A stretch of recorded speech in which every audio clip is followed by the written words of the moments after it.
Thank you, Andrew, and thank you again for your patience. Let me start by thanking our sponsors. This wouldn't happen without that support.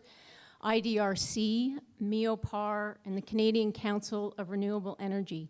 And I want to thank the Hill Times and Andrew for seeing the importance of this topic to Canadians, and each of you for being here.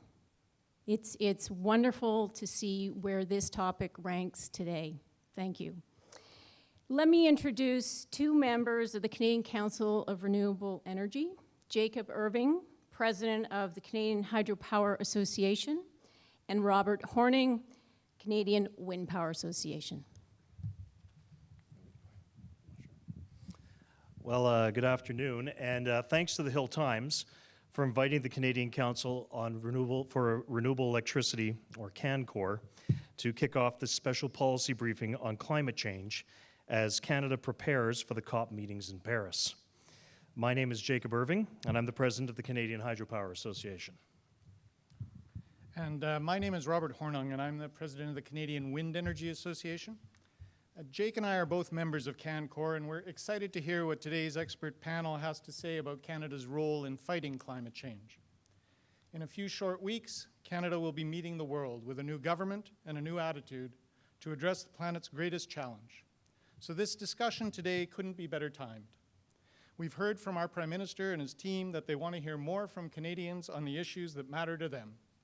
Today's a perfect opportunity to take them up on that invitation.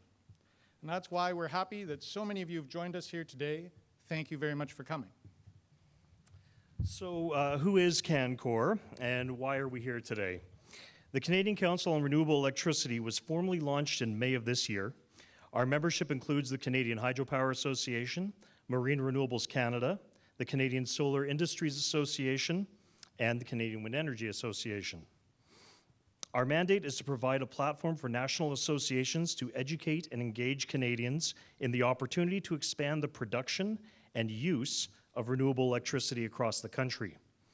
CanCor's our central message is powerful and simple. We are providing the clean and renewable energy Canadians are demanding, and you can count on us to do even more. 65% of Canada's electricity comes from water, wind, and sun. And this makes our generation system the cleanest in the G7.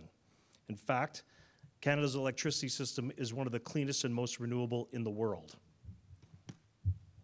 And this is important. And it's important because national polls consistently tell us that Canadians think that the number one thing we can do to fight climate change is to turn more and more to clean and renewable energy sources.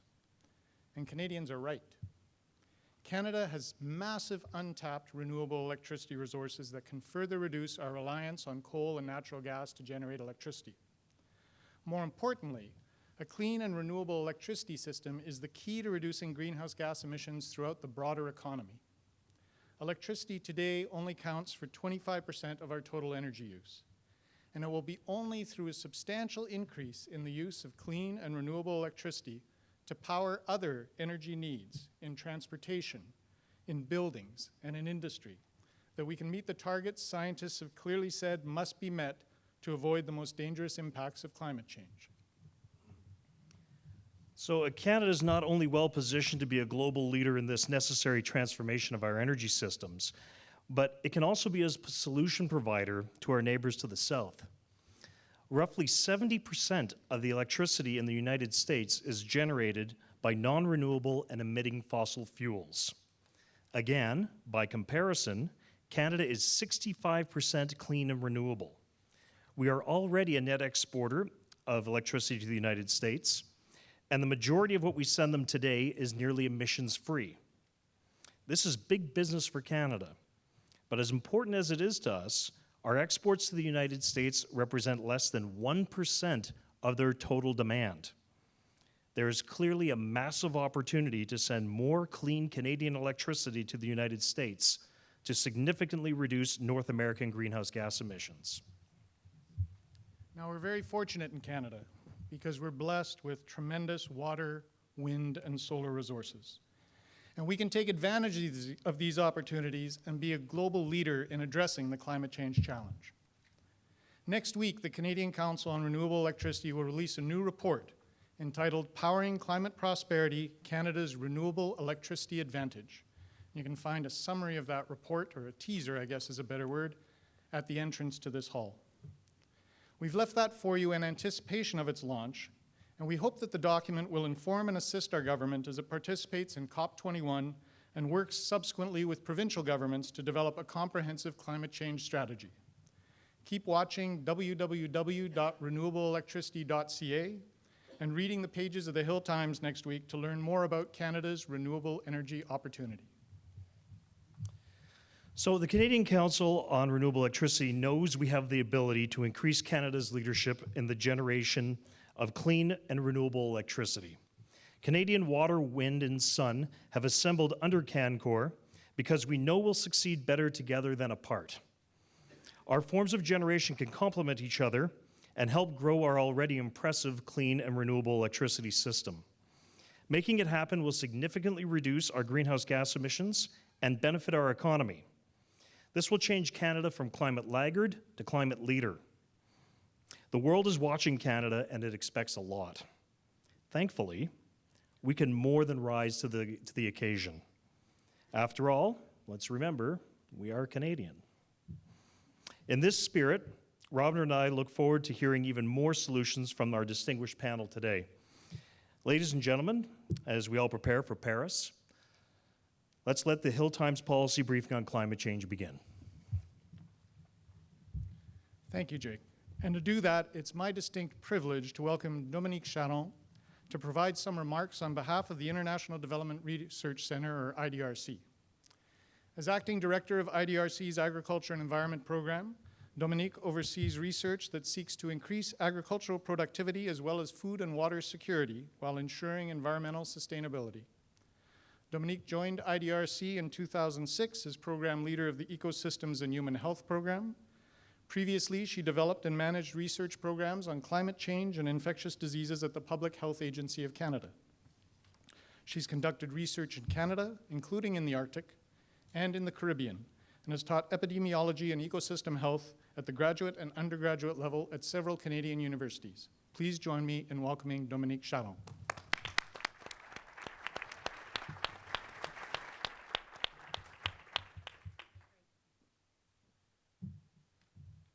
Bonjour. Thank you. I'm not going to talk about epidemiology, fear not. But it is my distinct pleasure to be here, and I thank you for the opportunity to just say a few words about IDRC, Canada's International Development Research Centre, and why we were so pleased to hear about the Climate Forum and this distinguished panel today. So thanks to the Hill Times for organizing this exciting event, and to the Canadian Climate Forum for having built an excellent agenda that you've been participating in today and will continue tomorrow, bringing together a variety of important perspectives on this major development challenge for the world. It has implications on food security in Canada and internationally, as you're discussing, certainly, but it also has implications on development, on energy, and on just about every question that we can think of that touches the economies of the world. These issues are key to our work at Canada's International Development Research Centre, and I'm just going to take a few minutes to tell you a bit about what we do. At IDRC, we invest in knowledge, innovation, and solutions to improve the lives of people in the developing world. We focus on three major themes: agriculture and environment, building inclusive economies, and technology and innovation.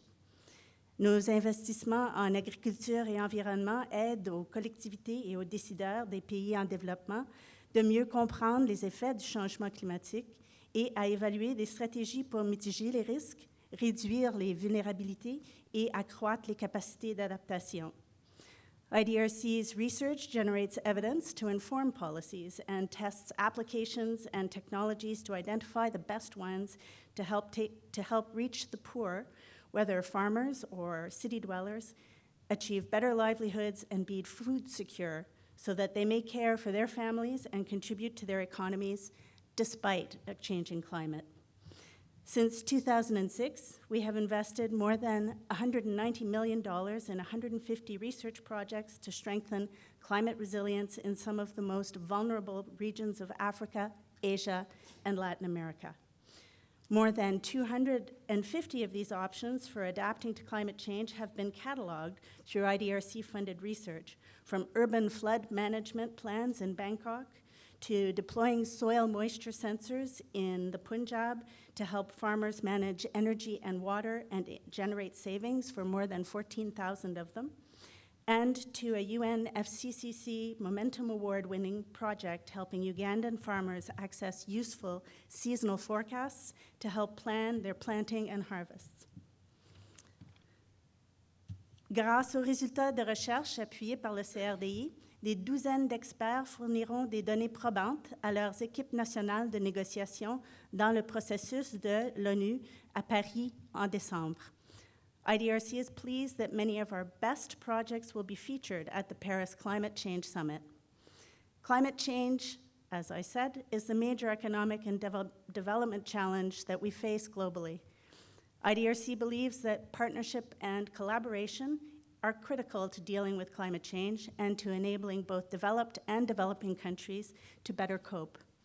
That's why we are so pleased to have the opportunity to support this event and the Canadian and international research and policy communities that are so ably represented here. You have a star panel with some of the country's top policy minds on energy and climate. I'm very pleased to hand it over to Catherine Clark so that she can get the panel going.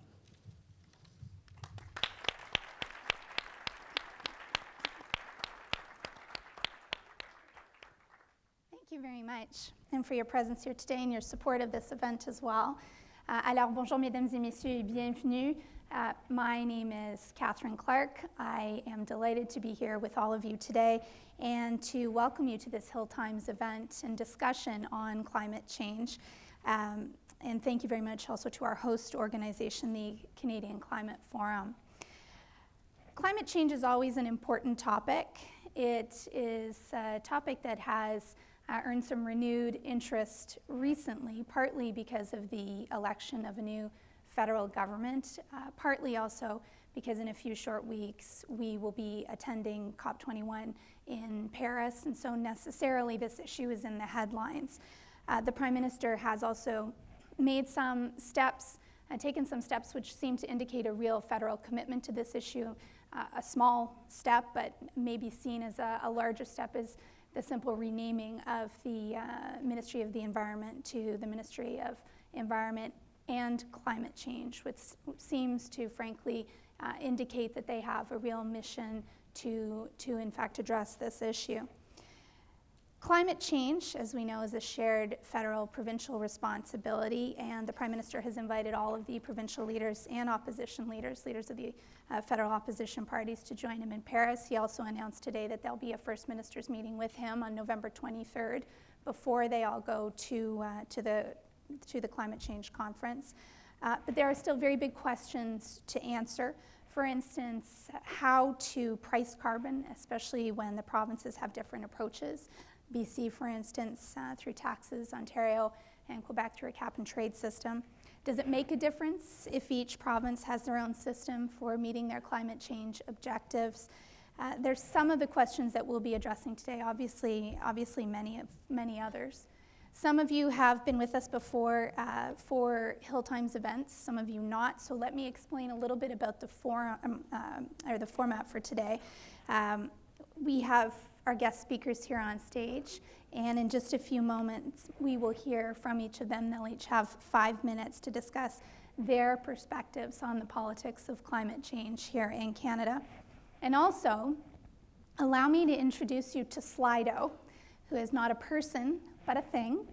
And this, of course, being the 21st century, we're still very eager to hear what you have to say, but we want to hear it from you through your phones and your mobile devices. So this is one event where you're widely encouraged to whip them out and use them as you see fit. I encourage you to go to www.slido.com. You can tweet throughout the event using the hashtag #HTClimateChange for this event, and you'll see that there are some tweets already coming through. You can ask questions through Slido. You can like other people's questions on Slido. You can vote on questions on Slido. So as we get going, if you have a question, you can input that. If someone has already asked the question you were thinking of asking, you can like it, and that will move it up the ranks so that at the end of this discussion, those will be the top questions that we will try to get to after our panelists speak. We're going to test Slido out now, and we're going to try a sample poll. So I'll give all of you just a couple seconds, all of you who may be interested in doing this, to log on to Slido at, again, www.slido.com, and we'll make it easy. We'll ask a multiple choice question to begin, and that question is, how many countries are expected to be represented at the COP21 meetings in Paris, which starts on November 30th, and then we'll give you a little bit of time to vote. I have the correct answer here. I bet a bunch of you have a correct answer in your head. We're going to see how it all shapes up. And what we'll do is we'll answer that question we'll answer that question after we've heard from our first speaker. So it's with great pleasure that I introduce our speakers who've been patiently waiting here on stage as I go through our housekeeping notes. Do you want me, Andrew, do you want me to announce the winner now? The winning answer? It's like bingo. Okay, that's right, it's a trip for two to Paris. So the correct answer is 195 countries and 40,000 delegates. It's really quite something. I was sure it was under 96. You know what? If you got it right, you get the free trip. You get to bring an extra person when you go. And it's not actually in Paris, it's in Le Bourget, but that's a whole other discussion. Well, apparently all of you are incredibly intelligent because an overwhelming majority of you have what we think is the right answer. 4% have a sense of humor. That's right. So allow me again to introduce our guests. Of course, Elizabeth May needs no introduction, particularly in an audience where we're dealing with issues of the environment and climate change.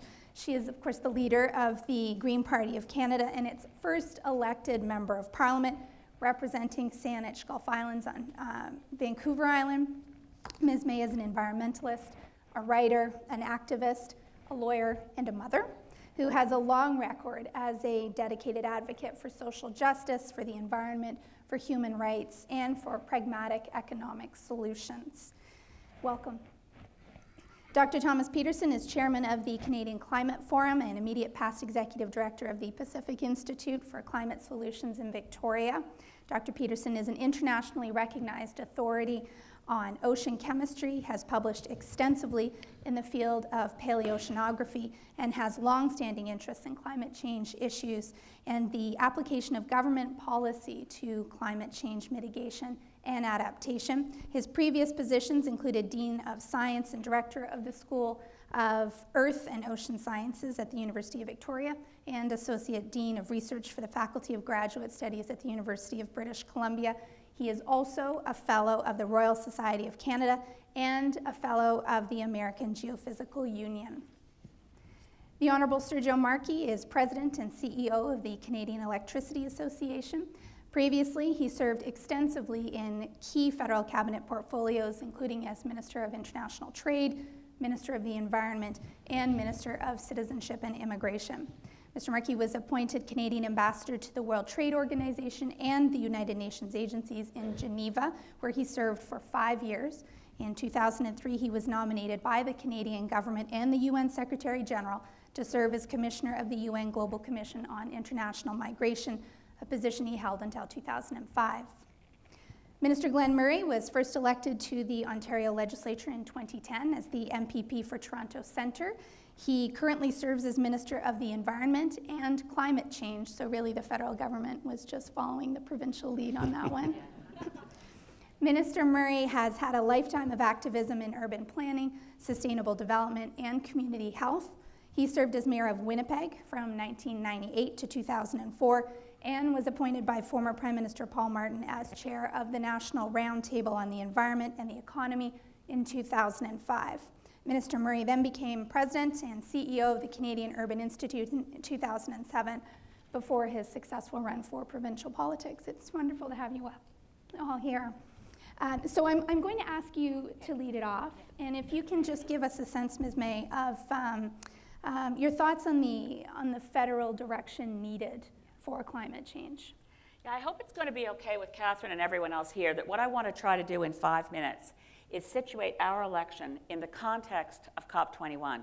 In other words, at all times there's an interplay, and over the next 18 days, a critical interplay between domestic policy expectations of the new government to act on climate change, given that we've lost 10 years. But at the same time, how does what Canada does domestically affect the international negotiations? And this is the piece that I find is most often absent in the conversation. The media, the discussion is, oh, you're going to Paris. We are not going to be gaily skipping down the Champs-Élysées while I buy baguettes for Glenn. Yes, you have some. We will go gaily forward at every intersection. But the thing about it is, this is a tough negotiation. And I want to contextualize where we are in terms of international climate talks, and do it as briefly as I can. So I put my stopwatch on so I wouldn't go too long. The treaty within which we are now negotiating, the United Nations Framework Convention on Climate Change, was signed and ratified by Canada in 1992. So we're going back to the Earth Summit in 92 for where the framework comes from that we are still negotiating. COP, and I had a reporter the other day rather embarrassedly say, what is the COP? Conference of the Parties. Every country that has signed and ratified the Framework Convention on Climate Change is a party, and virtually every year, well, certainly every year since the Framework Convention on Climate Change entered into force, there's been a COP. There was, of course, COP3 took place in 1997, so now you should be able to guess the city, in Kyoto. COP11 was actually, there's been good cops and bad cops, not to put too much of the last actually good COP was the only one we ever hosted in Canada. COP11 in Montreal, where Stéphane Dion, our new Minister of Foreign Affairs, was the president of that COP. And on the opening day of the COP, the government fell.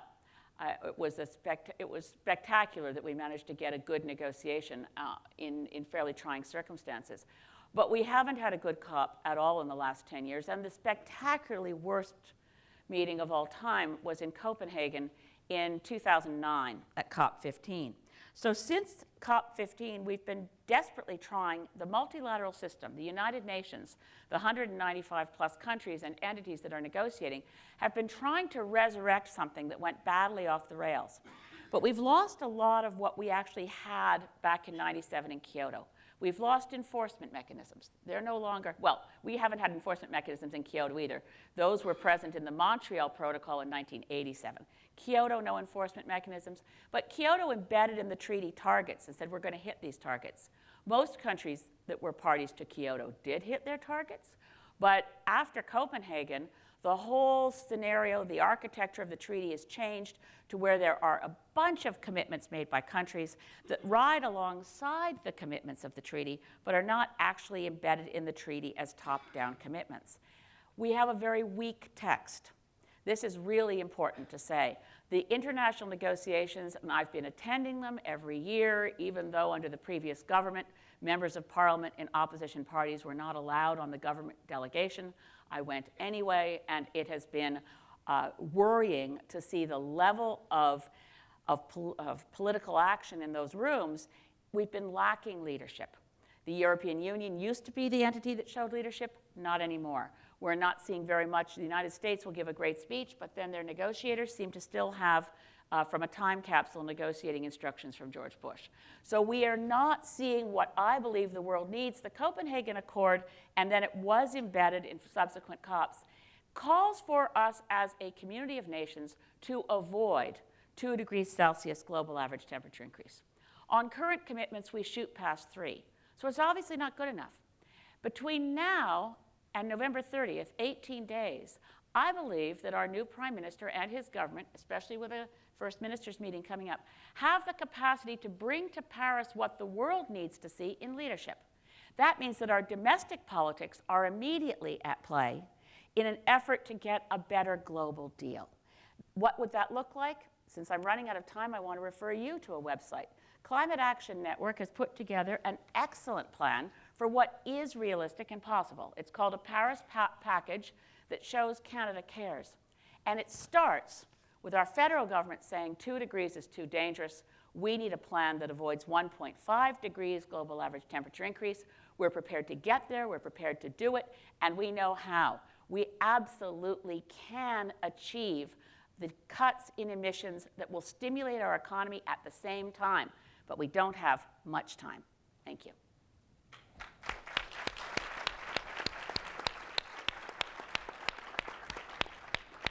Thank you very much. As always, thought-provoking and insightful, and I can't tell you how much a stopwatch on a BlackBerry would have revolutionized my political childhood of sitting through speeches, which never ended. So we're very well done. I would like now to just to keep the Slido element going, and before I introduce our next speaker, to introduce our next poll question on www.slido.com. The question is a true or false one, and it relates to forest fires in Indonesia. So here's the question. On the worst days, the Indonesian forest fires have emitted more carbon than America's entire economy, an economy which is more than 20 times the size of Indonesia's own economy. Is this question true or false? You'll have the chance to vote now, and I'll give you the answer after we hear from our next speaker. It's now with pleasure that I introduce Dr. Tom Peterson, who's the chair of the Canadian Climate Forum. And Dr. Peterson, we're hoping that you can share with us your scientific perspective, both on the bottom-up approach to setting limits, but on this issue in general as well, please. Well, thank you, Catherine. It's a great pleasure to be here. And you know, I have to admit, I have a wonderful vision of Elizabeth May skipping down the Champs-Élysées with a baguette. With a baguette? Yes. Maybe after the COP meeting. That would be good. You know, we stand on the threshold of remarkable change. The planet, as we all know, is changing around us, and human activities are responsible for that.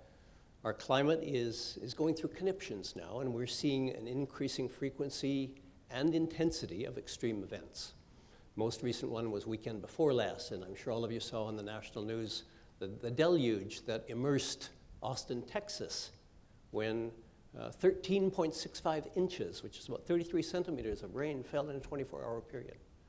These kinds of things have been happening with remarkable frequency in recent years, and we understand why. It's because the climate physics of the planet have been altered by human activity, and we're starting to see the manifestations of that. So our challenge is to address this, as our speakers here will certainly discuss today. How can we do that? Well, Elizabeth's entirely right. We need to get our emissions under control very, very quickly. We have a very limited time window left if we're going to meet a 2-degree target. If we want to go to a 1.5-degree target, the compression is even more severe. Let me tell you what we did in British Columbia. In 2008, we had a premier named Gordon Campbell. Many of you will recognize that name. He decided that we had to act and that British Columbia needed to play its part. One of the key provisions that allow any government to act, of course, is to put a price on pollution, is to put a price on carbon emissions. And Campbell said, we're going to have a carbon tax. And he used the word tax. He didn't shy away. He didn't call it cap and trade or fee and dividend or some waffle word. He said, we're going to have a carbon tax. And on July 1st of 2008, British Columbia brought in a carbon tax at $10 per ton of CO2 emitted. It increased $5 per year until July 1st of 2012, whereupon it became $30 per ton. That sounds like a lot of money, but in fact, $30 per ton is 7 cents on a liter of gasoline. And I noticed last night that the price here in Ontario, at least in, where are we? We're in Ottawa. Here in Ottawa, it fallen to 98 cents a liter. It's really cheap. The price has come way down. So 7 cents a liter is not a serious imposition. The impact of our carbon tax has been profound. Over those 5 years between July 1st of 2008 when the tax began and 5 years hence, in coming up to June 30th of 2013, our per capita fossil fuel consumption in British Columbia fell by 19% relative to the per capita fossil fuel consumption in the rest of Canada. The recession, the Great Recession of 2008-2009, hit us in BC as it did the rest of the country, so we removed that from the equation as a contributor to the decline. It's our carbon tax that drove our consumption down. And the kicker is the British Columbia economy grew faster than the Canadian average over those 5 years. So when anyone tells you that a carbon tax is a job killer, that's fiction. We've proven it in British Columbia. The challenge for us now is to keep the momentum going, and that's becoming an interesting political challenge for our new Premier, Christy Clark. But I hope she will pick up the mantle that Gordon Campbell had started and run with that, and we need to see our carbon tax accelerate further. Other administrations in Canada, of course, are adopting different approaches, but I'm very pleased, and I'm sure Minister Murray might mention cap and trade in Ontario, and we've seen it already in Quebec. We know what California is doing. There's a whole raft of nations around the planet now that are putting a price on carbon. It needs to be much higher, though, than currently stated. What kind of other things can we do? Well, Saskatchewan produces 60% of its electricity by burning coal and natural gas. Alberta produces 90% of its electricity by burning coal and natural gas. We don't need to do that anymore. We have extraordinary renewable energy capacity in this country that we are not yet exploiting. What we do need to do to allow us to exploit that capacity is run our electricity transmission lines from east to west. Not north to south as they are now, but east to west, so that we can take the hydroelectricity battery capacity in British Columbia and in Manitoba and in Quebec, Labrador, Newfoundland, and use that battery capacity in our electricity generating system to buttress the intermittency of renewables across the rest of the landscape. All of those things can be done. We need to get on with it. Thank you. Thank you very much.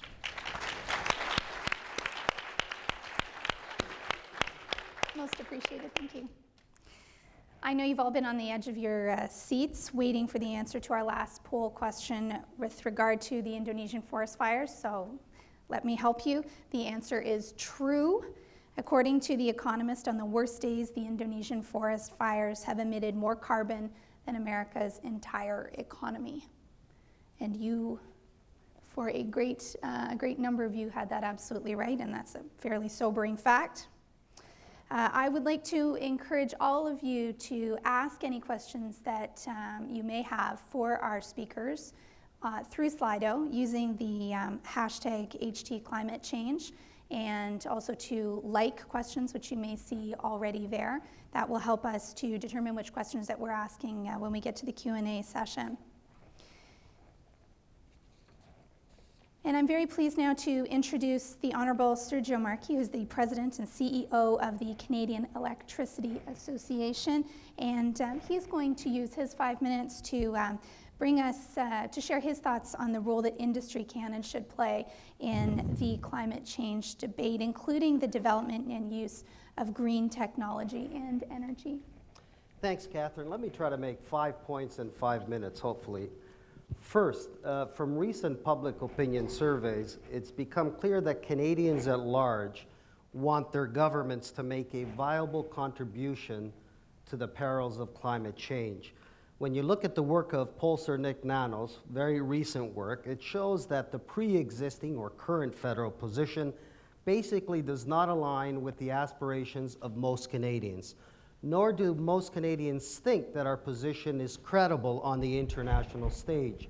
So what Canadians are signaling to their leaders in government, and I would say in industry, is that they want a better deal. Secondly, federal and provincial governments, I think it's important for them to develop, first, a pan-Canadian commitment and position that they can all support. I think they need to be on the same hymn sheet.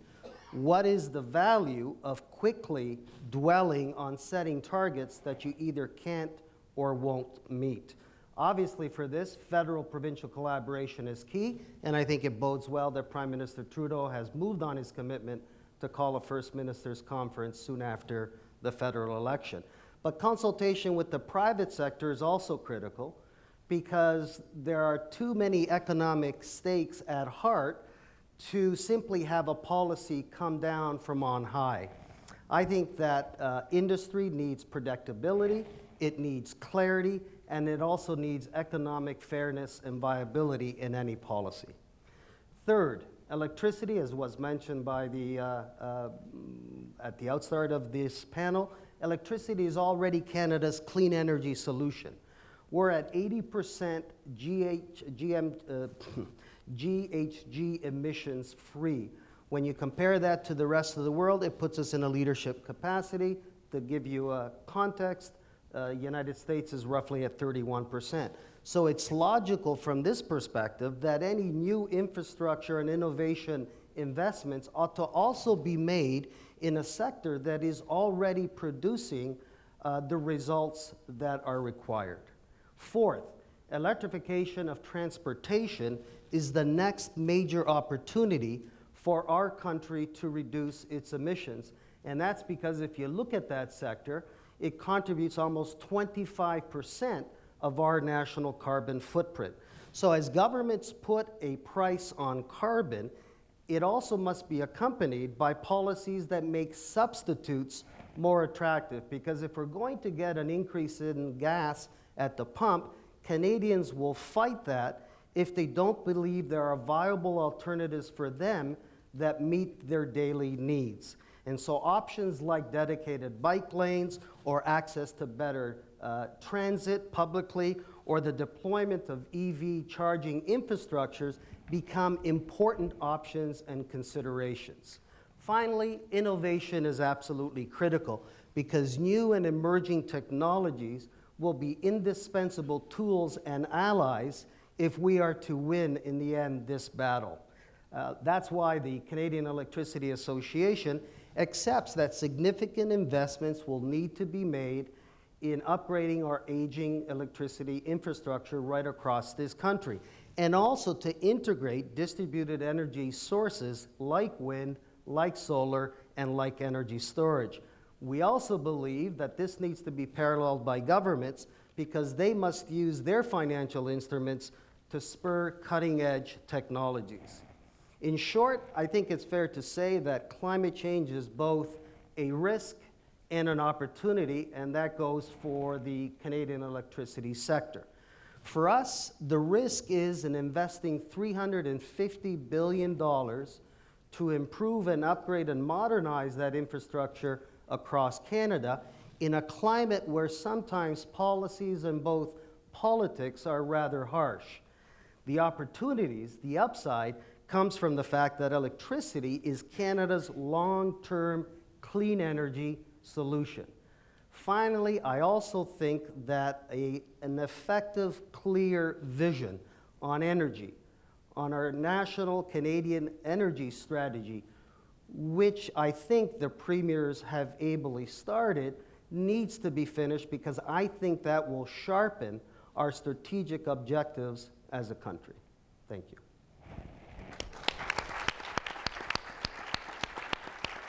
Thank you very much.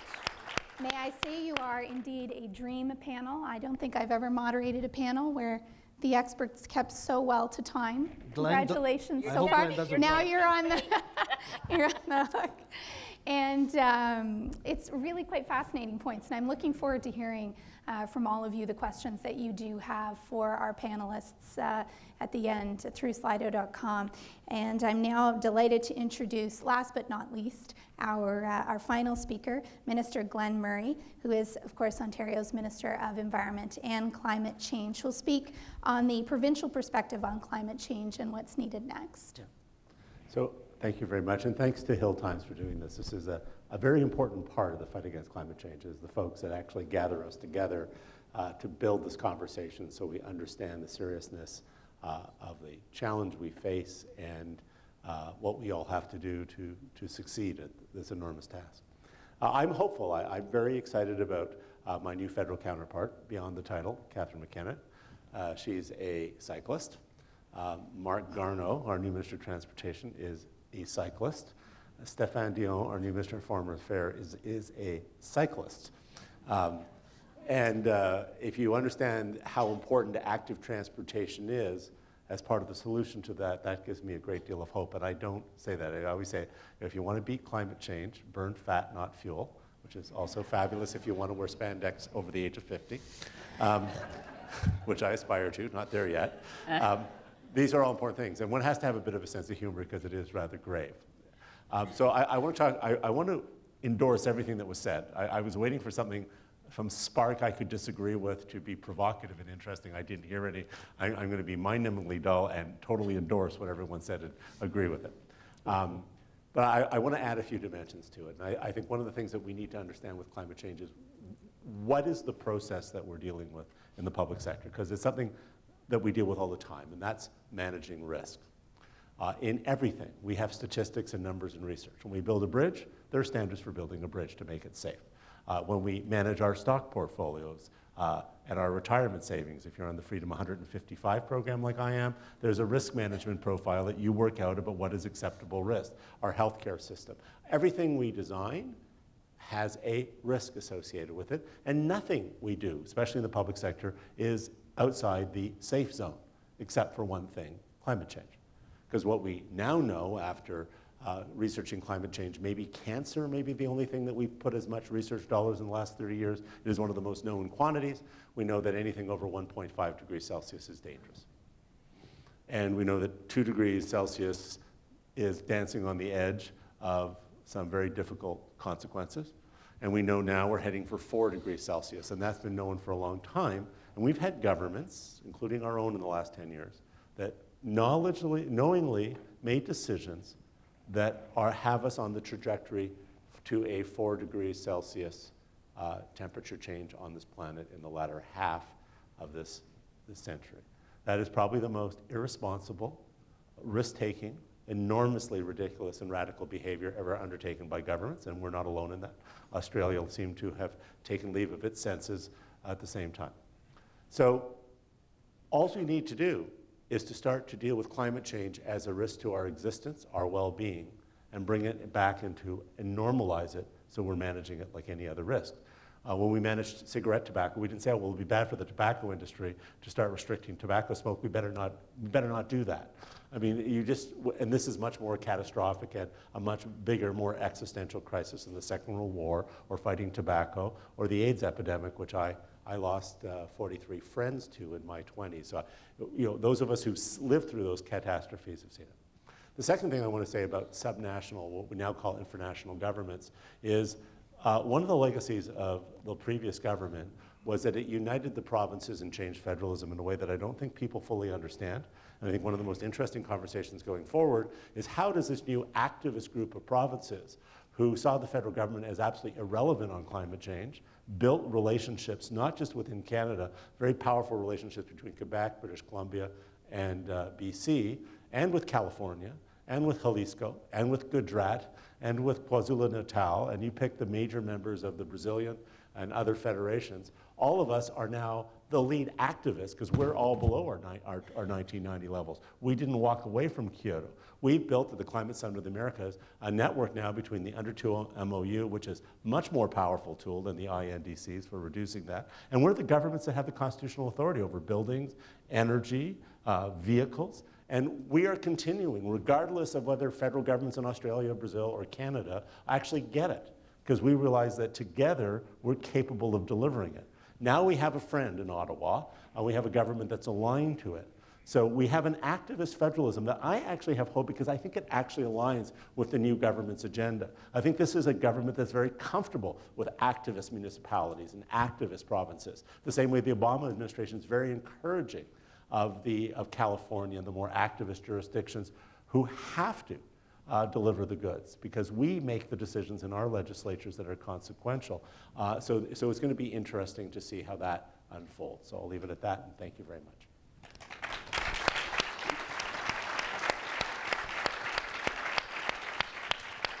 Thank you very much. Thank you to all of our speakers. And you were talking about the image of Ms. May going down the Champs-Élysées with a baguette. I think you've left us with an entirely different one of you cycling in spandex down, perhaps down the Champs-Élysées. Who knows? Could be a race. Gaily with a baguette. We're going to go to questions now, and we are going to start with how will a Canadian climate policy take shape with the diversity of provincial carbon pricing systems? How will Canada's GHG reduction target be linked?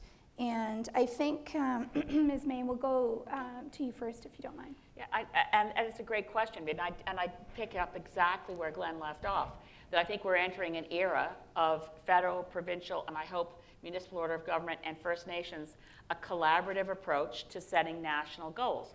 We haven't had that for a while. I lived through it, goodness knows, years ago, decades ago, when I was senior policy advisor to the federal minister of environment in the Mulroney administration. And I see some of my friends from Environment Canada in those days from fighting acid rain. It wasn't achieved by each jurisdiction going off in its own corner. It was a collaborative effort. It was first with each of the 7 eastern provinces binding targets to 50% less sulfur dioxide. How each province did it was up to them. But we must have Canadian climate policy. In my view, we must have a clear climate policy before 2020 that's very clear about how much can be done by the federal government in collaboration. We've identified one key piece that I think I endorse, and I think both Tom and Sergio spoke to the need for an east-west electricity grid. We need to improve the infrastructure. We need to be able to shut down coal-fired power plants in Alberta and Saskatchewan and sell into Alberta and Saskatchewan renewable power while Alberta builds up its renewables. These are very pragmatic things, but there are solutions here and there is common ground. The tricky thing, of course, about carbon pricing is that, I should call you Minister Murray, but as he just said, that guy there, the smart one, he just said that we have seen no federal leadership on carbon pricing, so provinces went off on their own. My view as a federal party leader and what we put forward in the election is we need to I believe we should have the same carbon price across Canada for greater business certainty. If provinces are doing it one way, BC, as you heard from Dr. Peterson, did it another way, if we can backfill with federal action, whether carbon tax or green approaches, fee and dividend, but the main thing is if we can come to a common carbon price, I think that will be better for industry to have predictability and know that that carbon price is ramping up over time. But I think it's all quite doable. The reason I started my 5 minutes with COP21 is that everything is doable if you're looking at, after COP21 is over, how we get our act together. I'm particularly focused right now, as you can see, on the next 18 days and making sure that Canada helps the world do much better than where we now are. Minister Murray, did you, pardon me, want to touch on this from the provincial perspective as well? Just a couple of things. I don't think that any of the jurisdictions like Jalisco or California or Washington or Ontario, Quebec or British Columbia are going to set lesser targets. We can't afford to. We also all agree as governments, and most of us have mandates, to get to a net zero global economy. So what we're doing in the Climate Center of the Americas, when Mexico showed up, and the government of Mexico nationally with members of its federation said, we're on board, we accept that what Ontario, Quebec, and California particularly try to do is develop a North American price for carbon and link a continental carbon market. So we need to be thinking at a hemispheric and global level. So if the government of Canada comes on, as the Obama administration has and the Mexican government has, and said, we're really happy, yet they can complement and accelerate and increase the targets we have, because most of us have set 80% or better by 2050. All of these signatories to the Under 2 MOU are all at 80% or better by 2050 to get on the team. So I think it's this, in North America, building a carbon market will be done by municipalities, states, provinces, and national governments working together. We have a change now. We have a government in Canada that sees that as a positive proposition and a positive flow of energy that they can join, help lead, and use the powers of the federal government in international trade within NAFTA and through COP21 to achieve those kinds of things. So I'm hoping that that's what is happening, and I'm optimistic. The one thing that we're not talking about, and we'll talk about it tomorrow, is we have a huge problem because we're locked into a 7-degree warmer Arctic. And if you saw what happened in California, a 40-year drought where 34% of our food, about 90% of our tomatoes, and 90% of our broccoli comes from, and what happened in BC when Strawberries came out in January and died, and what happened in Halifax, and 4 meters of snow the last week of May going into June. That's not spring anymore. And one of the biggest issues we're going to have is food security, which I'm glad we're talking about that. And one of the things that we need to engage the federal government in, and why California particularly is engaged in this, amongst others in Mexico, is we need food security strategies. We're going to have a water and food crisis over the next decade. You saw it in Syria when 1.6 million Syrian farmers lost their livelihood between 2006 and 2011. 80%, 60 or 80% crop failure. We had over 1.5 million refugees just from a climate-related drought crisis before there was a destabilized government. We're not climate literate enough to be engaged in the world. And this new government, I'm optimistic, is more climate limited, that it will interfere, it will intervene in the droughts before we end up with the wars. Dr. Peterson, I'd like to ask you the next question, actually. First, with regards to the best avenues for engaging Canadians on a broader dialogue on climate. And then, Mr. Markey, I'd like to ask for your sense on not just Canadians, but businesses as well. So I'll start with you if you don't mind. I'd be happy to do that. Before I jump into that, though, let me just reinforce something Elizabeth said, and it was reinforced by Minister Murray. What's really important in carbon pricing is the design of the system. And what hasn't been mentioned here, and actually Elizabeth did mention it very quickly, is that you must have an upward ramp. The price has to continue to go up. And it has to be very clear to the public and to industry, and in fact the whole globe, that the price will go up. And it doesn't have to go up that quickly, but it needs to go up. And what we saw in British Columbia was the public heard the word up. If you ask the average British Columbian how much is the carbon tax, they're clueless. But they did know that the price was going to go up, and that's what changed behavior. And that's so important in the design of any of these systems. With respect to the specific question, the best avenue for engagement, it's a very difficult issue to engage in a constructive way with the public. We've been trying this for some years through the Pacific Institute for Climate Solutions. And you know, the difficulty is, and it might even be true here tonight, is that we tend to engage with the people who are already converted. How do you reach the constituencies that don't want to accept the need to put a price on carbon? This remains a very difficult challenge for all of us. The best thing that works is you give them opportunity. And you have to point out that acting on the climate change challenge is actually the next industrial revolution. It's an economic opportunity with unbounded potential.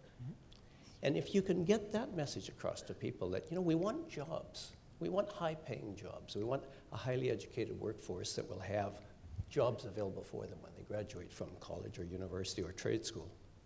Well, acting on the climate change challenge offers all of those things. It does require investment. From where will that investment come? We circle right back to the carbon tax or a price on carbon. It's a way to generate the capital that we need to get the ball rolling on the investment. And if